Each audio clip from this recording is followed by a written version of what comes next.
Because political advertising is regulated in a different way than commercial advertising.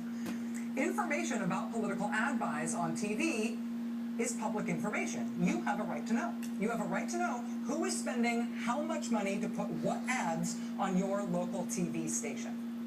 Until recently, though, if you wanted to get that information, you had to physically go down to the office of your local TV station and ask them to see the physical papers in something called the public file. You could then copy that information down, and then presumably you could go to all of the other TV stations in your TV market to get that same information. You could aggregate that information at home and then try to understand what was going on in your media market in terms of political advertising for that day. I mean, technically the information is publicly available and you have a right to know it, but realistically there was no real way to get your hands on it in a useful way. Well, after some very effective prodding on this issue from the investigative news outfit ProPublica, the FCC decided that they were going to fix that problem this year, which is kind of great if you're interested in getting your hands on this data.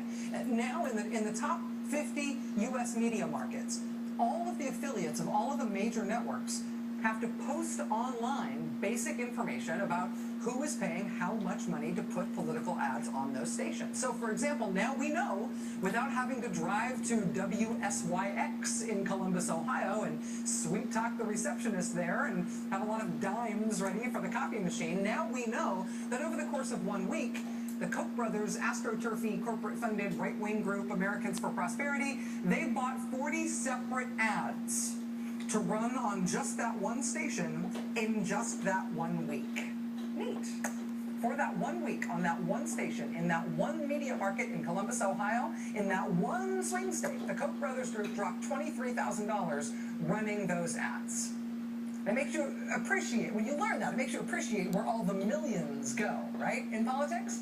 I mean, however much it costs you to make a political ad, it's really the cost of paying to put it on TV in all these media markets in all of these different states, all across the country. That is where the bills really add up. So if you want to know who leveraged the best week in presidential campaigning this week, who made the biggest political impact while spending the least amount of money to do it, it is definitely no contest. It's the pro-Obama super PAC Priorities USA.